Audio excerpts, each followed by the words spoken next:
Bonjour mes frères et sœurs, vous allez bien? Aujourd'hui, c'est la 3e séance du grand salut. À cause du péché originel qui s'est passé dans le jardin d'Éden, l'homme est obligé de commettre les péchés. L'Éternel vit que les méchancetés des hommes étaient grandes sur la terre et que toutes les pensées de leur cœur se portaient chaque jour uniquement vers le mal. En conséquence de cela, l'homme a eu peu automatiquement. Pour calmer la peur, on fait les efforts possibles pour trouver la solution. Caïn a bâti la ville d'Enoch. Ceux qui étaient à la plaine au pays de Shinéa ont construit la ville de Babel comme leur solution. L'homme cherche la solution jusqu'à présent, mais on ne peut pas trouver la vraie solution. L'homme produit chaque jour l'injustice et l'impiété qui attirent la colère de Dieu. C'est pour ça que l'homme est dans le désespoir. C'est la vie, point. Depuis Adam et Ève, l'homme est séparé de l'Éternel. On appelle ça le péché originel. On a perdu la présence de Dieu. C'est le problème essentiel, la cause du désespoir du monde. Si Dieu ne se révèle pas, l'homme ne pourrait pas le trouver. Au contraire, si Dieu se révèle, on pourrait trouver la présence de Dieu. Avoir la bonne relation avec Dieu, c'est la solution pour le désespoir du monde. Il faut d'abord chercher la présence de Dieu pour avoir la bonne relation avec Dieu. Où est Dieu? Dieu existe-t-il? Les chrétiens m'ont répondu avec assurance oui. Les preuves pour l'existence de Dieu, ce sont très similaires. Dieu a créé l'homme et la nature, alors les créatures prouvent l'existence de Dieu, le Créateur. C'est la preuve pour soi-même. Ce n'est pas palpable pour les non-chrétiens. Dieu s'est présenté dans l'histoire humaine. Comment? C'est ce que je veux parler aujourd'hui. Dieu s'est présenté par Jésus en forme de l'homme. Jésus est la preuve de l'existence de Dieu. C'est le christianisme. C'est simple et clair. Avant de 22 ans, je croyais qu'on a inventé Jésus pour sa religion. Je n'ai pas appris l'histoire mondiale. Quand j'ai ouvert le livre d'histoire mondiale, je n'ai pas pu nier la présence de Jésus. Il est le plus connu dans tout le monde. C'est comme ça qu'on compte les années avec sa naissance. L'année 2020 signifie que nous sommes en 2020e année depuis la naissance de Jésus. Jésus, il se dit quoi? On peut trouver cela dans quelques livres de ses témoins.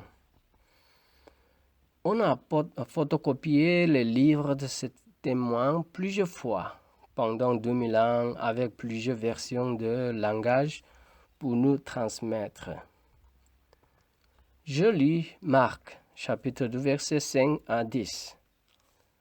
Jésus, voyant leur foi, dit au paralytique, « Mon enfant, tes péchés sont pardonnés. » Il y avait là quelques scribes qui étaient assis et qui se disaient au-dedans d'eux, « Comment cet homme parle-t-il ainsi? Il blasphème.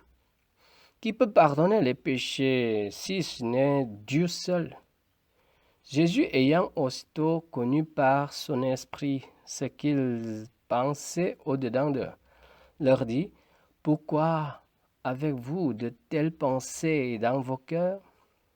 Or, afin que vous sachiez que le Fils de l'homme a sur la terre le pouvoir de pardonner les péchés. Je te l'ordonne, lève-toi, prends ton lit et va dans ta maison. » Jésus a pardonné les péchés du paralytique. Les scribes et les juifs savaient que Dieu seul peut pardonner les péchés. Est-ce que Jésus ne savait pas cela? Non. Jésus le savait.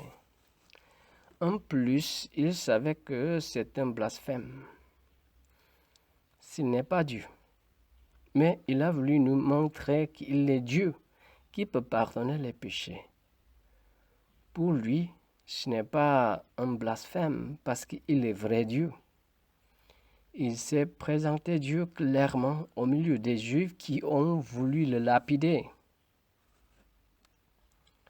Je lis Jean chapitre 5, versets 17 à 18. Mais Jésus leur répondit, « Mon Père agit jusqu'à présent, moi aussi j'agis. » À cause de cela, les Juifs cherchaient encore plus à le faire mourir, non seulement parce qu'il violait le sabbat, mais parce qu'il appelait Dieu son propre Père, se faisant lui-même égal à Dieu. Jésus a appelé Dieu son Père. C'est à cause de cela les Juifs ont voulu le lapider. Est-ce que c'est un blasphème? Jésus s'est fait égal à Dieu, c'est vrai. Chez le témoin de Jéhovah, on ne croit pas que Jésus est égal à Dieu. Il n'est pas le Créateur. Il est une créature la plus haute. Mais il est inférieur de Dieu.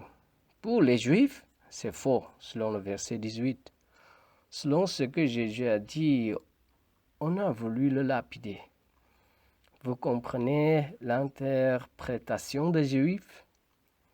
Jésus a dit seulement que Dieu est son Père et qu'il est le Fils de Dieu. Jésus ne savait pas que c'est un blasphème pour les Juifs, si il le savait. Le fils de chien est toujours chien. Le fils de poulet est toujours poulet. Le fils de l'homme est toujours homme. Il n'est pas chien. Le fils de Dieu est toujours Dieu. Il a la même nature divine que Dieu, Dieu le Père. C'est comme ça que Jésus s'est fait égal à Dieu. C'est la cause directe de sa mort. Il y a un autre verset similaire. Je lis Jean chapitre 10, versets 30 à 33. Moi et le Père, nous sommes un. Alors les Juifs prirent de nouveau des pierres pour le lapider. Jésus leur dit, « Je vous ai fait voir plusieurs bonnes œuvres venant de mon Père.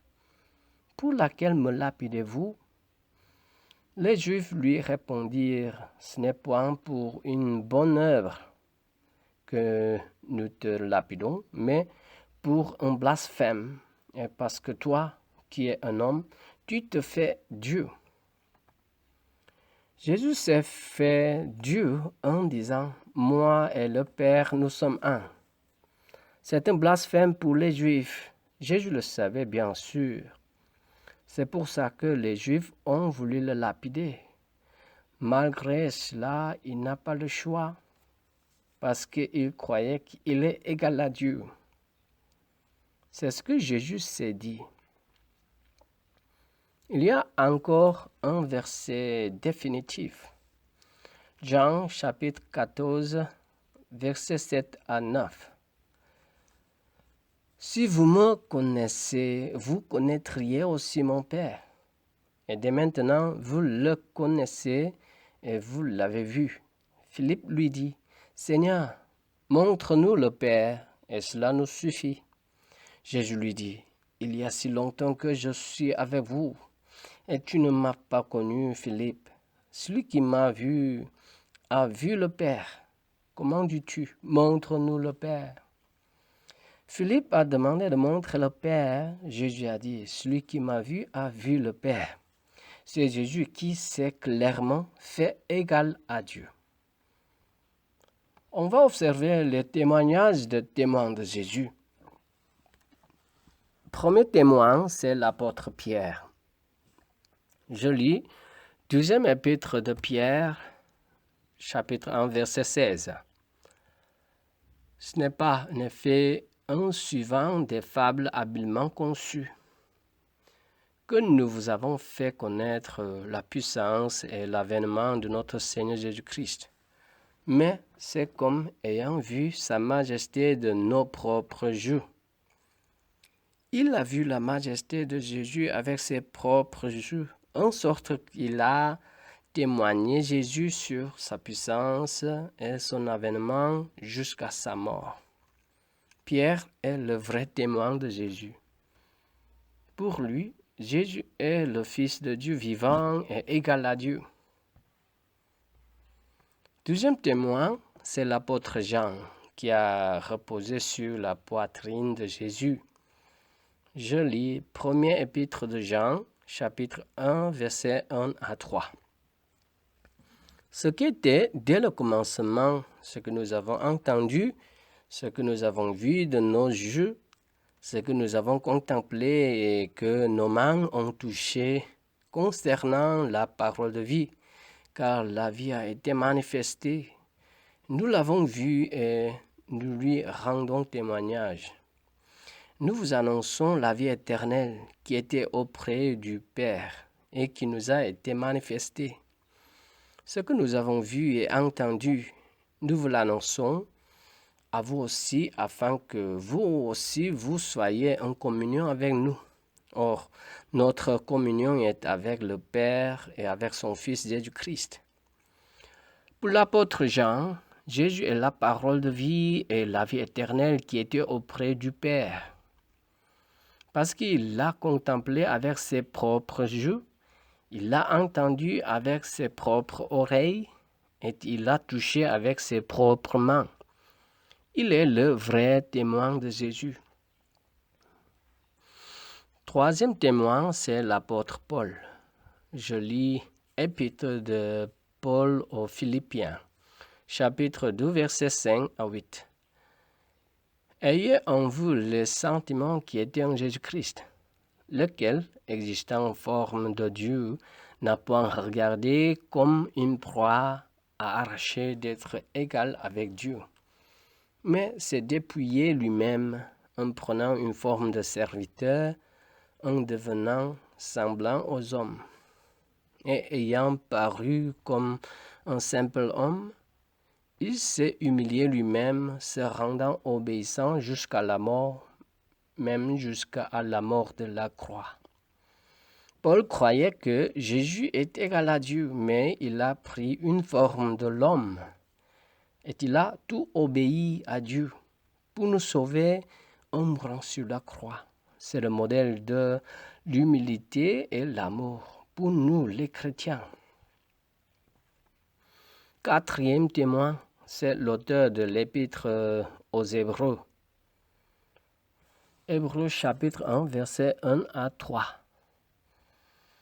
Après avoir autrefois, à plusieurs reprises et de plusieurs manières, parlé à notre Père par les prophètes, Dieu, dans ces derniers temps, nous a parlé par le Fils, qu'il a établi héritier de toutes choses, par lequel il a aussi créé le monde, et qui, étant le reflet de sa gloire et l'empreinte de sa personne, et soutenant toutes choses par sa parole puissante, a fait la purification des péchés et s'est assis à la droite de la majesté divine dans les lieux très hauts. L'auteur de l'Épître aux Hébreux dit: le Fils de Dieu est l'héritier de toutes choses. Dieu a créé le monde par le Fils, c'est-à-dire le Fils de Dieu a participé à la création du monde. Le Fils de Dieu est le reflet de la gloire de Dieu.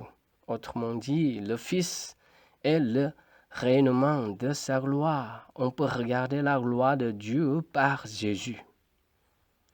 Le Fils de Dieu est l'empreinte de la personne de Dieu, c'est-à-dire le Fils est l'expression de l'être de Dieu. Le Dieu invisible s'est manifesté en forme de l'homme Jésus. Le Fils soutient toutes choses par sa parole puissante. Le Fils a purifié des péchés. Le Fils est assis à la droite de la majesté divine dans les lieux très hauts. Jésus, le Fils de Dieu, est égal à Dieu, le Créateur. C'est l'évangile dans le christianisme que les apôtres nous ont transmis.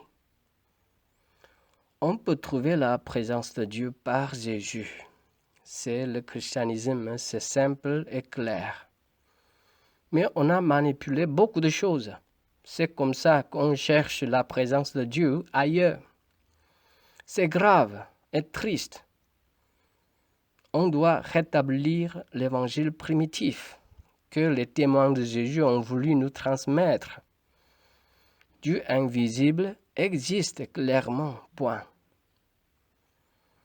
C'est la fin de leçon 3 du grand salut.